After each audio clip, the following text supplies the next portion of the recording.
ವಿಧಾನಸಭಾ ಮುಂದೆ ಸ್ಟ್ಯಾಚ್ಯೂ ಬರಬೇಕಾಗಿತ್ತು, ಅದು ಬರ್ತಾ ಇಲ್ಲ. ಪ್ರತಿಷ್ಠಿತ ಗಾಂಧಿ ಭವನ ಬೆಂಗಳೂರಲ್ಲಿ ರಾಮಕೃಷ್ಣ ಹೆಗಡೆ ಸಾಹೇಬ್ರದ್ದು 99ನೇ ವರ್ಷದ ಹುಟ್ಟಿದ ಆಚರಣೆ ಮಾಡಿದ್ದಾರೆ. ತಾವೆಲ್ಲ ಬಂದು ಭಾಗಿಯಾಗಿದ್ದೀರಾ. ಕಾರ್ಯಕ್ರಮಕ್ಕೆ ಬಂದವರೆಲ್ಲ ಒಂದು ಕಡೆ ಸಂತೋಷನೂ ಪಟ್ಟಿದ್ದಾರೆ, ಇನ್ನೊಂದು ಕಡೆ ಸ್ವಲ್ಪ ಏನೋ ಒಂಚೂರು ಕಳ್ಕೊಂಡಿದ್ದೀವಿ ಅಂತ ಒಂದು ಬೇಸರನೂ ಇದೆ. ರಾಮಕೃಷ್ಣ ಹೆಗಡೆ ಅವರ ಬಗ್ಗೆ ತಾವು ಹೇಳಿ ಮೇಡಮ್. ರಾಮಕೃಷ್ಣ ಹೆಗಡೆ ಅವರು ಚೀಫ್ ಮಿನಿಸ್ಟರ್ ಆದಾಗ ನಾವು ತುಂಬ ಚಿಕ್ಕವರು. ನಾನು ಅವಾಗಿನ್ನ ಸ್ಕೂಲ್ ಡೇಸಲ್ಲಿದೆ, ಕಾಲೇಜ್ ಡೇಸ್, ಸ್ಕೂಲ್ ಡೇಸಲ್ಲೇ ಇದ್ದಿದ್ದು. ಬಟ್ ಅವ್ರು ಏನಂದರೆ ತುಂಬ ಒಳ್ಳೆ ವ್ಯಕ್ತಿ, ತುಂಬ ಜ್ಞಾನವುಳ್ಳ ವ್ಯಕ್ತಿ, ಈಸ್ ಗುಡ್ ಅಡ್ಮಿನಿಸ್ಟ್ರೇಟರ್. ಆವಾಗ ಒಂದು ರೌಡಿಸಮ್ ಅಂತ ತುಂಬ ಇತ್ತು ನಮ್ಮ ಸ್ಕೂಲ್ ಟೈಮಲ್ಲಿ. ಆ ರೌಡಿಸಮ್ನೇ ಅವರು ಮಟ್ಟ ಹಾಕಿ ಒಂದು ಸ್ಟೂಡೆಂಟ್ಸ್ ಇದಕ್ಕೆ ಒಂದು ಧೈರ್ಯ ತುಂಬಿದಂಥ ವ್ಯಕ್ತಿ. ಆ್ಯಂಡ್ ಯುವ ಜನಾಂಗಕ್ಕೆ ತುಂಬ ಇವಾಗ ಬರೋ ಯುವ ಪೀಳಿಗೆಗೆ ಇವ್ರ ಬಗ್ಗೆ ಏನೂ ಗೊತ್ತಿಲ್ಲ, ಎಲ್ಲ ಮುಚ್ಚಾಕ್ತಾ ಇದ್ದಾರೆ. So this should be new generation ಆಗಲಿ. ಇದರಿಂದ ಎಲ್ಲ ಹೊಸ ಯುವಕರಿಗೆಲ್ಲ ಗೊತ್ತಾಗಬೇಕು ಇವ್ರ ಬಗ್ಗೆ ಏನೇನು ಸಾಹಸ ಪಟ್ಟಿದ್ದಾರೆ, ಏನೇನು ಕಷ್ಟಪಟ್ಟಿದ್ದಾರೆ. ಆ ಟೈಮಲ್ಲಿ ಇವರು ಮಿನಿಸ್ಟರ್ ಆದಾಗ ಇಂದಿರಾ ಗಾಂಧಿ ಟೈಮಲ್ಲಿ ಎಲ್ಲ ಎಷ್ಟೆಲ್ಲ ಹೋರಾಟ ಮಾಡಿದ್ದಾರೆ ಈ ಜನತಾ ಪಾರ್ಟಿ. ಇದರಿಂದ ನಾವೆಲ್ಲ ತುಂಬ ಚಿಕ್ಕವರಿದ್ದಾಗಿಂದ ಕಂಡು ತುಂಬಾ ಬೇಸರ ಆಗ್ತಾಯಿದೆ. ಇವಾಗ ಜನತಾ ಪಾರ್ಟಿ ಅನ್ನೋದೆಲ್ಲ ಸ್ಪ್ಲಿಟ್ ಆಗಿ ತುಂಬ ಬೇರೆ ಬೇರೆ ಕಡೆ ಇದಾಗಿ ಎಲ್ಲ ಜಾತಿ, ಕೆಲವು ಕಡೆ ಜಾತಿ ಇದು ಮಾಡ್ತಾರೆ, ಕೆಲವು ಕಡೆ ವಂಶನ ಬೆಳೆಸೋಕ್ಕೆ ಅವರು ಬೆಂಬಲಿಸ್ತಾ ಇದ್ದಾರೆ. ಸೊ ನಾವು ಇದನ್ನು ಮುಂದೆ ತಂದು ನಾವೆಲ್ಲ ಹೋರಾಡಿ ನಾವು ಯುವ ಪೀಳಿಗೆಗೆ ಇವರ ಬಗ್ಗೆ ತಿಳಿಸ್ಕೊಟ್ಟು ಇವರ ಹೋರಾಟ ಇವ್ರ ಇದು ಯುವ ಜನಾಂಗಕ್ಕೆ ಎದ್ದೇಳಿಸ್ಬೇಕು. ಮೇಡಮ್, ನೀವು ಇವಾಗ ಮಾತಾಡ್ತಾ ಇದ್ದಾಗ ಯುವ ಜನಾಂಗದ ಬಗ್ಗೆ ಹೇಳಿದ್ರೆ ಮೇಡಮ್, ಈಗ ಯಂಗ್ಸ್ಟರ್ಸು, ಯುವಕರು ಯುವತಿಯರು ಏನಿದ್ದಾರೆ, ಹೆಣ್ಮಕ್ಳು ಗಂಡ್ಮಕ್ಳು ಎಲ್ಲ ಒಂದು ಕಡೆ ಸಾಫ್ಟ್ವೇರು, IT ಆ ಕಡೆ ಕೆಲಸಕ್ಕೆ ಹೋಗ್ತಾ ಇದ್ದಾರೆ.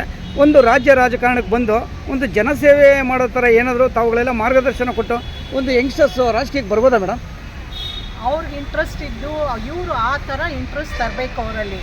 ಇವ್ರದ್ದು ಎಲ್ಲ ಪ್ರತಿಯೊಂದು ಇವ್ರದ್ದು ಏನೇನು ಸಾಹಸ ಪಟ್ಟಿದ್ದಾರೆ ಜನತಾ ಪಾರ್ಟಿಲಿ ಇವರು ಬೆಂಬಲಿಸಿರೋರು.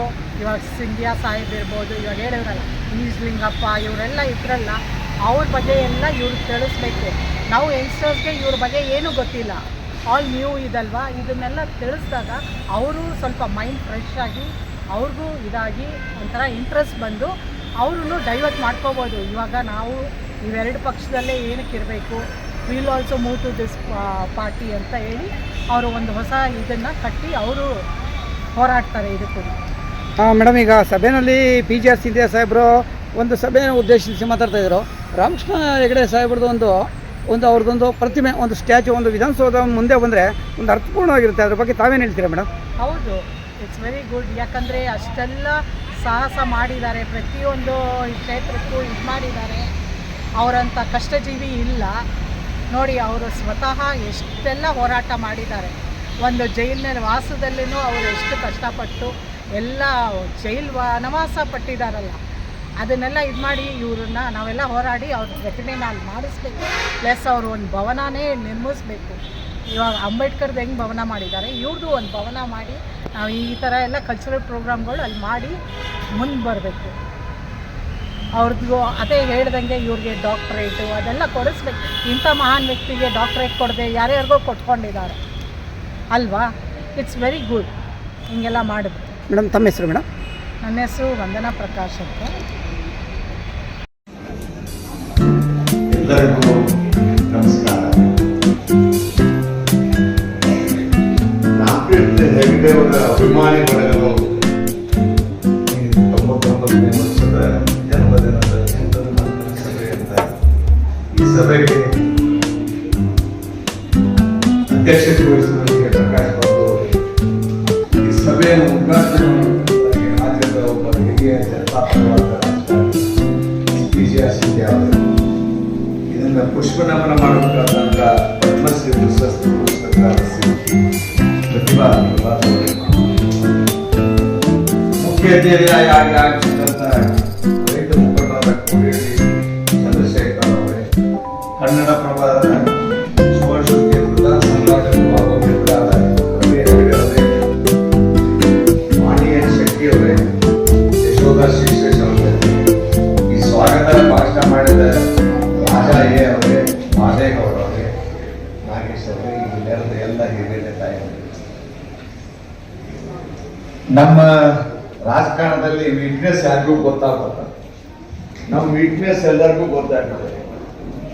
ಒಂದೇದು ರಾಮಕೃಷ್ಣ ಹೆಗಡೆ ಅವ್ರ ಫಂಕ್ಷನ್ ಅಂದ್ರೂ ನಾವು ತಪ್ಸಕ್ಕಾಗಲ್ಲ, ಒಪ್ಕೊಂಡ್ಬಿಡ್ತೀವಿ.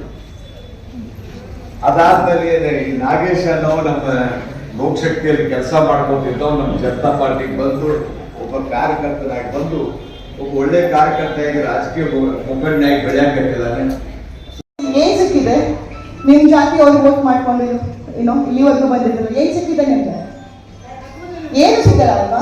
ನಿಮ್ ಜಾತಿ ಅವ್ರು ಏನಾದ್ರು ಆಯ್ಕೆ ಆಗಿ MLA ಇಲ್ಲ MP ಆದ್ರೆ ಅವ್ರಿಗೆ ನಿಮ್ಗೇನು ಸಹಾಯ ಮಾಡ್ತಾರ? ಇಲ್ಲ ನಿಮ್ಮನ್ನ ಮುಂದೆ ಬೆಳೆಸ್ತಾರ? ಅವ್ರ ಮನೆಗಳ ಅವ್ರ ಮಕ್ಕಳನ್ನ ಅವ್ರ ಹೆಂಡತಿಗಳನ್ನ ಮುಂದೆ ತಗೊಂಡ್ ಬರ್ತಾ ಇದ್ದಾರೆ ಅಷ್ಟೇನೆ. ಹೌದೋ ಇಲ್ವೋ? ಅವ್ರ ಹೆಂಡತಿಯರು, ಅವ್ರ ಮಕ್ಕಳು, ಅವ್ರ ಮೊಮ್ಮಕ್ಕಳು, ಮಕ್ಕಳ ಸಾಲು ಇಲ್ಲ. ಮೊಮ್ಮಕ್ಕಳು ಕೂಡ MLA MP ಮಾಡ್ಕೊಂಡು ಮುಂದೆ ಬರ್ತಾ ಇದ್ದಾರೆ. ಇವ್ರುಗಳು ಹೆಡ್ಡೆ ಮೇಲೆ ಆವಾಗ ಇವರು ಬ್ರಾಹ್ಮಣರಿಗೆ ವೋಟ್ ಮಾಡ್ಬೇಡಿ ಅಂತ. ಯಾಕೆ ಮಾಡಬಾರ್ದು ಬ್ರಾಹ್ಮಣರಿಗೆ ವೋಟು?